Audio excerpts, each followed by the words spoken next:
اگلا سوال ساتھی نے ایک دو پوسٹیں بھیجی ہے جس میں ڈاکٹر اسرار احمد صاحب کی یہ ویڈیو ہے جس میں شیخ محترم بہت ساری ایسی کلپس ان کی آتی ہیں جس میں وہ بار بار یہ کہتے ہیں کہ نظام اسلامی کو جب تک اگر کوئی نہیں مانتا چاہے وہ کتنا بڑا عابد ہو زاہد ہو کوئی فائدہ نہیں دیتی ہے، اور حتیٰ کہ انہوں نے اس کلپ میں یہ بھی کہا کہ اگر کوئی نظام اسلامی کے خلاف کوئی قانون پر عمل کرتا ہے تو گویا وہ کافر ہے، مشرک ہے، منافق ہے، سب کچھ گنوا دیا گیا۔ ہاں دیکھیے ڈاکٹر اسرار صاحب اللہ تعالیٰ رحم کرے، ان سے بڑے فائدے بھی ہوئے لیکن بڑے نقصانات بھی ہوئے، اب اس دنیا سے چلے گئے ہیں۔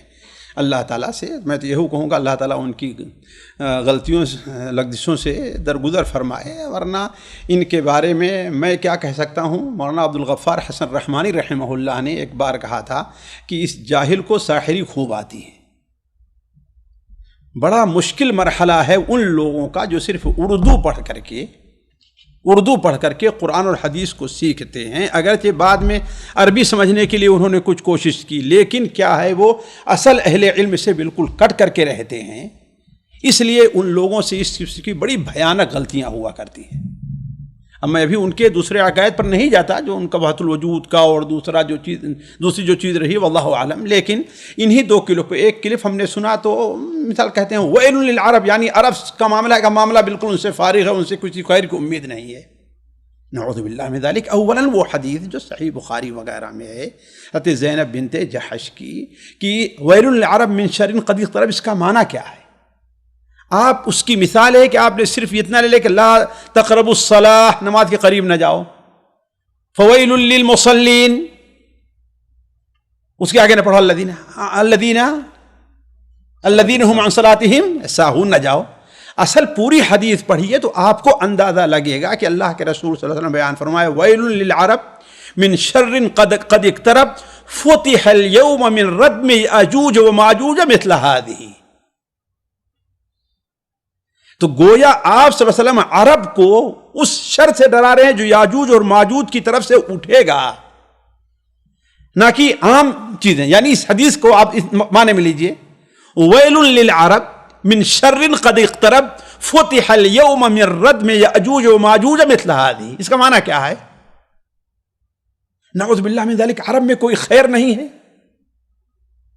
کہاں ہے حضرت ان حدیثوں سے جس میں صحیح بخاری میں حضرت ابو ہریرہ کی روایت ہے کہ ایمان قریب ہے کہ سمٹ کر کے مدینہ منورہ میں رہ جائے، جس طریقے سے سانپ اپنی دور جاتا ہے لیکن آخر میں کہا اپنی سوراخ کے اندر، تو اہل مدینہ عرب نہیں؟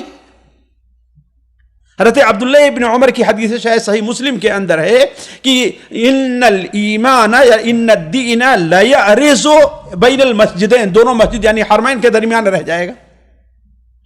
اللہ کے بندے، اس دنیا کا سب سے بڑا مجدد جو آئے گا وہ کہاں ہوگا؟ پاکستانی ہوگا، ان کی تنظیم اسلامی سے تعلق رکھتا ہوگا، نعوذ باللہ من ذالک، وہ بھی تو مدینہ منورہ یعنی عربی کا ہوگا نا۔ تو یہ لوگ کیا ہے حدیث اور قرآن کو اپنے منہج سے سمجھنا چاہتے ہیں۔ سلف نے کیسے سمجھا ہے؟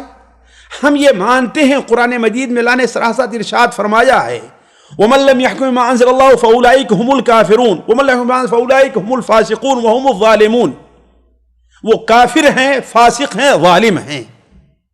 لیکن کیا ہر ایک کے اوپر یہ حکم لگ جائے گا یا اس کے کچھ شرائط ہیں حکم لگنے کے؟ کسی کے اوپر ایسا حکم لگا دینا نعوذ باللہ من ذالک، یہ بہت بڑی چیز ہے نا۔ یہی تو تکفیری جو تھے ان کا یہی منہج رہا ہے نا کہ یہ چونکہ حاکم قرآن کے خلاف فیصلہ کر رہا ہے لہذا یہ کافر ہو گیا، اور جب کافر ہو گیا تو جو عالم اس کو کافر نہ کہے وہ بھی کافر ہو گیا، نعوذ باللہ من ذالک، سارے لوگوں کو کافر کہہ دیا۔ آخر تکفیر کا فتنہ ایسے ہی تو اٹھا ہے نا۔ تو یہ لوگ، میں یہ نہیں کہتا ان میں کوئی خیر نہیں ہے، لیکن ایسی باتیں جو ان کے مستوی سے بہت اوپر کی رہتی ہیں، اس قرآن کو حدیث کو سمجھتے نہیں، قرآن کو سمجھتے نہیں ہیں۔ اور یہ ہے کہ اس حکم کے آپ جانتے ہیں کوئی بھی حکم ہو اس نافذ ہونے کچھ شرائط ہوا کرتے ہیں، نافذ ہونے کے کچھ شرائط ہوا کرتے ہیں۔ جس طریقے سے خارجیوں کی اصل مشکل کیا تھی؟ حضرت علی کو کافر کیا، آپ سوچ سکتے ہیں۔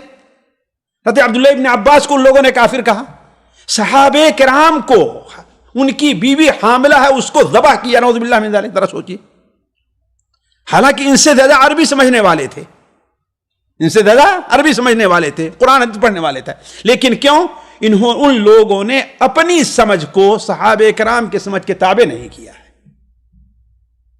اپنی ایک چیز سمجھ لیے، ہاں بھائی ٹھیک ہے، ورنہ حضرت علی رضی اللہ تعالیٰ نے کہا کیوں؟ اس لیے کہ ان الحکم الا حکم، اللہ کا ہونا چاہیے، اور انہوں نے ابو موسیٰ عاشری عمرو بن العاص کو حکم بنا لیا کہ ہاں بھائی جاؤ فیصلہ کرو، نعوذ باللہ من ذلک۔ تو یہ لوگ جذباتی ہوتے ہیں، اللہ ایک کھلا ذہن دیتا ہے۔ آج ہم دیکھیں ہمارا ہندوستان، پاکستان، ساری دنیا کے لوگ، بہت سے ہماری امت ایسے لوگوں سے مصیبت اور فتنے کے اندر مبتلا ہے، ایسی ان لوگوں سے ظاہر میں بھی آپ بھی ہیں، لیکن ایسا ہوتا ہے کہ اللہ تعالیٰ کی ایک آزمائش ہوتی ہے، ان کی مدت محدود رہا کرتی ہے۔ آزمائش کے لیے اللہ تعالیٰ ایسے لوگوں کو اٹھاتا ہے، لیکن تھوڑے ہی دن کے اندر یہ بلبلے کے طریقے سے بالکل ختم ہو جاتے ہیں۔ تو علی کل حال ان کی یہ جو باتیں ہیں نہایت ہی خطرناک اور غیر علمی ہیں، یعنی ٹھوس علمی بنیاد کے اوپر نہیں ہیں، صرف الفاظ کا، اسلوب کا ہیر پھیر ہے، جس کی وجہ سے وہی بات ہم نے آپ سے جو کہی، مجھے یاد آیا کہ مولانا عبد الغفار حسن رحمانی رحمہ اللہ ہے نا، ان کا قول جو مدینہ منورہ میں وہ حدیث کے پروفیسر تھے، وہ یہ کہا کرتے تھے کہ اس جاہل کو ساحری خوب آتی ہے۔ جی ایسا بولا جا سکتا ہے شیخ؟ میں بڑے عالم کی بات کر رہا ہوں، میں اپنی بات نہیں کر رہا ہوں، میں کچھ نہیں کہتا، ظاہر بات ہے ان کے مقابل میں ان کو جو علم تھا حدیث قرآن کا، بالکل ان کو جاہل ہیں۔ یہ تو وہ ڈاکٹر ہیں، میڈیسن اس میں ڈاکٹری کی ہے، پھر اس کے بعد اپنا مطالعہ جماعت اسلامی میں کچھ دن رہے، ہے کہ نہیں، پھر وہاں سے نکل کر کے اپنی ایک الگ سے شعبہ انہوں نے قائم کیا، ہے کہ نہیں۔ ان کی اگر حقیقت پڑھنا ہے تو بزم ارجمندہ کے اندر مولانا اسحاق بھٹی رحمہ اللہ نے بڑی بہترین بات ان کے بارے میں لکھی، اس کو تفصیل سے پڑھ لیں آپ۔ سامعین کرام، ہمارے علمی اور عوامی دروس اور سوال و جواب کی مجلسوں سے آپ خود بھی مستفید ہوں اور اپنے دوست و احباب کے ساتھ بھی شیئر کریں۔ عین ممکن ہے کہ آپ کے شیئر سے کسی کی اصلاح اور آپ کے لیے صدقہ جاریہ بن جائے۔ واٹس ایپ پر اسلامک میسج حاصل کرنے کے لیے نمبر نوٹ فرمائیں: یعقوب عزیز 00966 5089 59707۔ واٹس ایپ سوال جو آپ گروپ میں ایڈ ہونے کے لیے نمبر نوٹ فرمائیں: عبدالسلام عمری 00966 502627 نمبر بھیجتے ہوئے نام اور پتہ ضرور لکھیں۔ اسی طرح ہمارے یوٹیوب چینل اسلامی دعویٰ کو ضرور سبسکرائب کریں تاکہ ہماری ہر نئی اور اہم ویڈیو کی اطلاع آپ کو فوری حاصل ہو جائے۔ تمام دروس، مقالات اور سوال و جواب سیریز کے لیے ہماری مشہور ویب سائٹ www.islamidawah.com کا مشاہدہ کرتے رہیں۔ السلام علیکم ورحمۃ اللہ وبرکاتہ۔